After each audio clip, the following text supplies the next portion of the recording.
এখনও অনড় অবস্থানে ইরান।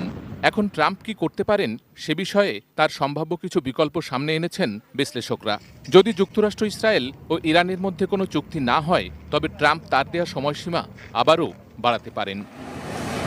তবে ইরানকে এত কঠোর ভাষায় হুমকি দেওয়ার পর এখন যদি ট্রাম্প পিছু হটেন, তাহলে তার বিশ্বাসযোগ্যতা ক্ষতিগ্রস্ত হতে পারে, বিশেষ করে যুদ্ধ যখন চলমান। ট্রাম্পের সামনে অন্য বিকল্প হল তার হুমকি বাস্তবায়ন করা। তবে সোমবার ট্রাম্প একাধিকবার বলেছেন তিনি এমন পথে যেতে চান না। তবে ট্রাম্প স্বীকার করেন যুক্তরাষ্ট্র এখন যা ধ্বংস করবে পরে তা পুনর্নির্মাণ করতে হবে, আর সেই পুনর্গঠনের কাজেও শেষ পর্যন্ত যুক্তরাষ্ট্রেরই অংশ নিতে হতে পারে।